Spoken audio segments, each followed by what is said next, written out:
दिया पेडस्टल कहाँ भूमि पे होगा या पृथ्वी पे होगा हवा में नहीं होगा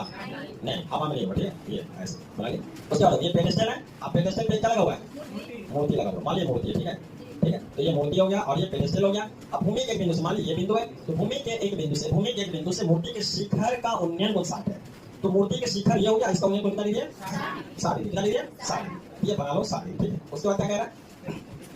60 डिग्री है और उसी बिंदु से पेडेस्टल के शिखर है मतलब इसी बिंदु से पेडेस्टल के शिखर का उन्नयन कितना लीजिए 45 डिग्री कितना लीजिए 45 डिग्री ये हो गया मेरा कितना 45 डिग्री क्या कह रहा है तो पेडेस्टल की ऊंचाई क्या थी मतलब पेडेस्टल मतलब ये वाला ऊंचाई उसमें ये वाला ऊंचाई दिया था भवन की ऊंचाई दिया था और यहाँ पे क्या दिया है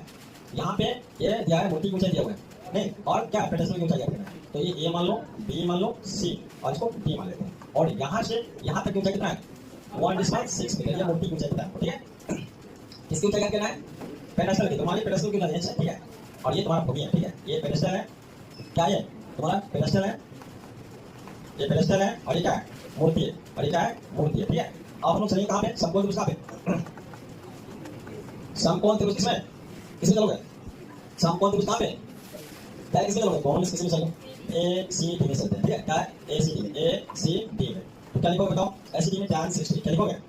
तो tan 60 डिग्री क्या होगा डी बाई डी तो क्या आएगा ए सी बढ़ जाएगा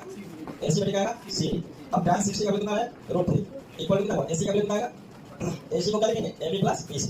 AB प्लस क्या कर देता है BC ठीक है और CD के जगह CD कर देते हैं अब देखो यहाँ पे हम लोग मान चुके हैं क्या मान चुके हैं AB का कितना है हमारे H AB तो दिया हुआ है कितना 1/5 मीटर दिया हुआ है BC को क्या मान लिए H मान लिए तो आप लिखेंगे दिस इज लाइक √3 इक्वल क्या लिखोगे AB का वैल्यू कितना है 1/6 प्लस BC का वैल्यू कितना है H मान H लिख लेंगे ठीक है अब कितना आएगा ये CD CD की कोई जरूरत है क्या दोनों इक्वेशन में यानी दोनों ट्रायंगल में हम CD इक्वल भी कर लेंगे दोनों का पेयर सीरीज तो क्रॉस मल्टीप्लिकेशन करो एक से मतलब क्या आएगा √3 CD इक्वल टू क्या 1/6 प्लस ना H अब देखो क्या मिलेगा हम लोग CD इक्वल टू क्या लिखोगे 1/6 प्लस ना H कितना √3 इक्वेशन क्या कर लेंगे एक इक्वेशन क्या कर लेंगे एक थोड़ा सा इसको और अलग कर देते हैं ये थोड़ा इधर कर लेते हैं थोड़ा सा इसको और अलग करते हैं तो क्या मान लीजिए इक्वेशन इक्वेशन क्या मान लेते हैं एक मान लेते हैं अब पुनः कहाँ चलोगे पुनः समकोण त्रिभुज किसमें पुनः समकोण त्रिभुज BCD में कहाँ चलेंगे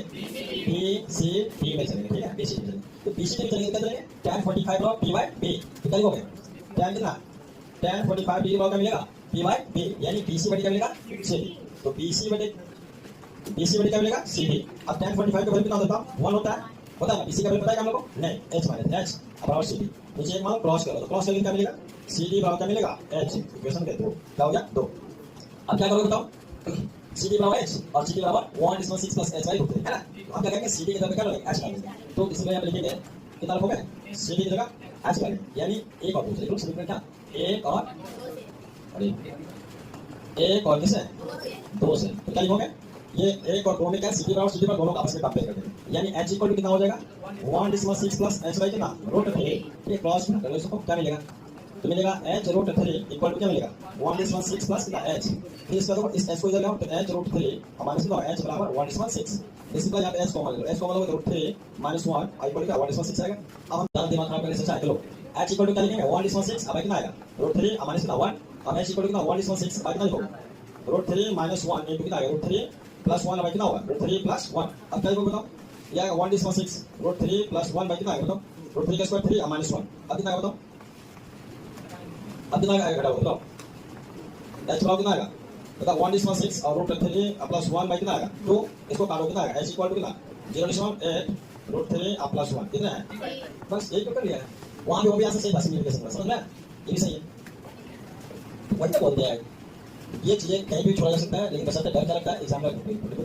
तो क्या तुमको चेक कर लेगा वो इसकी कोई गारंटी नहीं समझ में कोई दिक्कत नहीं इसमें थोड़ा